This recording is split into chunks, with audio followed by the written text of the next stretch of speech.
네, 현장에 나와 있는 팩트TV 아나운서 오창석입니다. 저희는 현재 고발뉴스와 팩트TV, 팩트TV와 고발뉴스 합동 취재 중입니다. 정오브리핑 시작하도록 하겠습니다. 이곳 팽목항에는 어제부터였죠. 지금 제 오른편에 보이시는 이 노란 리본들이 하나 둘씩 달리기 시작했는데요. 이 노란 리본의 유래는 세계 2차 대전으로 거슬러 올라간다고 합니다. 당시 2차 대전에 참전했었던 미국군의 생還, 즉 포로, 병사 등등 모두 살아서 돌아오기를 희망하면서 이 노란 리본을 표용하기 시작했다고 하는데요. 이곳 팽목항에는 단 한 명의 생존자라도 살아 돌아오기를 바라면서 팽목항 근처 모든 곳에 이 노란 리본이 설치되어 있는 것을 보실 수가 있습니다. 지금 현재 사고 9일째로 접어들고 있습니다. 이곳에 희망이 남아있을까 싶을 정도로 침울한 분위기인데요.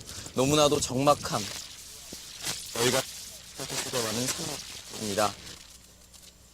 피해자 대책위원회에서 울분을 토하면서 한시바삐 우리 자녀들을 구해달라, 나의 어머니를 구해달라 라고 했었던 피해자 대책분들, 그 가족분들 몇 분이 며칠 사이 보이지 않고 있습니다. 시신이 인양이 됐다라는 것이겠죠. 어제도 밤사이 많은 시신이 인양이 됐습니다. 현재까지 상황 설명을 드리면 476명이 탑승한 가운데 구조자가 174명, 희생자가 162명으로 늘어났습니다. 실종자는 140명으로 줄어들었는데요. 오늘 처음으로 희생자와 실종자의 숫자가 뒤바뀌었습니다.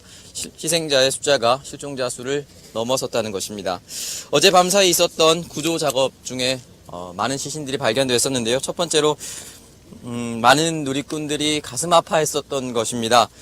줄로 서로의 몸을 묶고 발견된 고등학생 남녀의 시신이 발견되었습니다.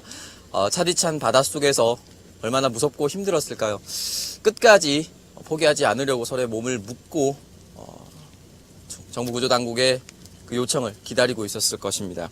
그리고 두 번째로 세월호 침몰 사고 소식을 최초로 신고했었던 단원고 학생의 A군의 시신이 발견됐다고 합니다.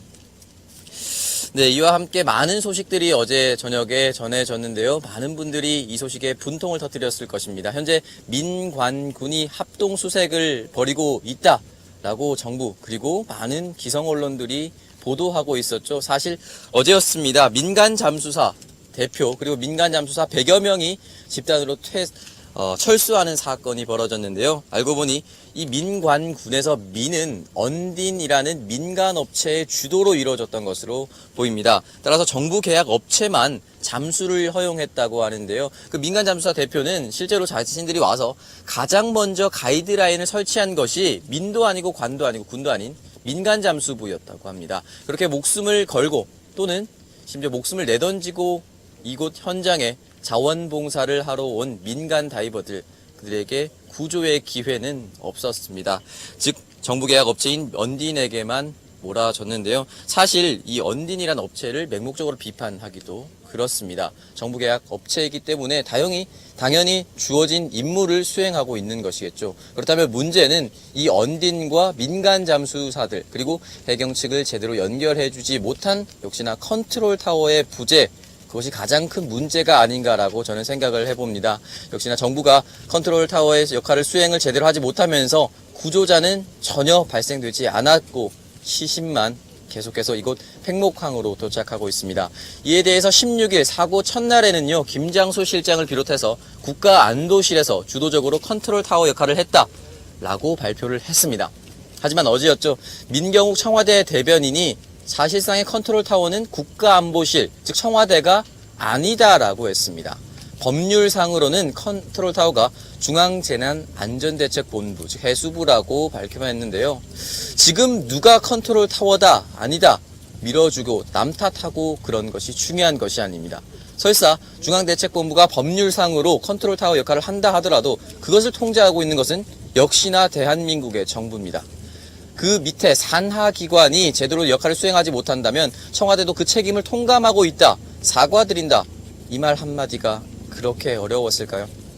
잘못을 인정하는 것, 그렇다고 해서 모든 잘못이 정부에 있다라고 생각하진 않지만 지금 9일째까지 정부는 그 어떤 사과 그리고 어떠한 책임감도 느낄 수 있는 발언을 단 한 번도 내뱉지 못하고 있습니다. 왜 그러시고 있는 것일까요?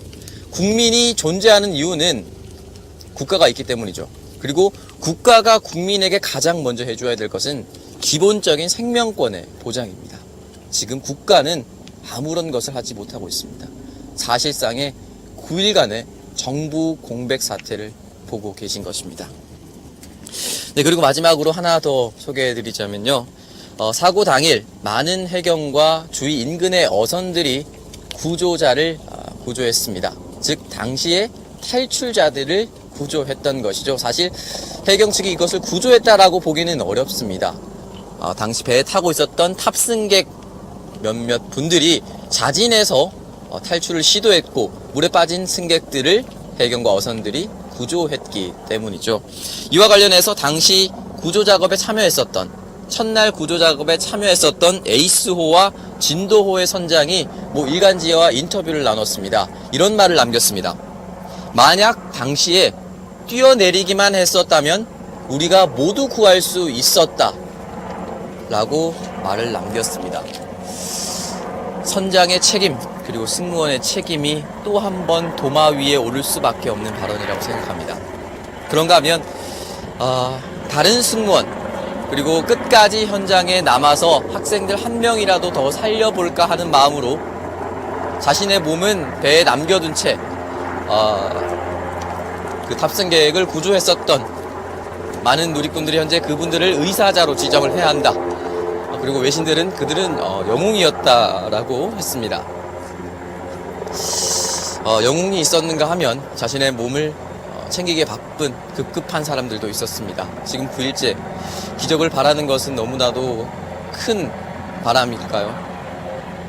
한 철학자가 지옥은 희망이 없는 곳이다 라고 발표했습니다. 9일째 이곳은 점점 지옥으로 변해가고 있습니다.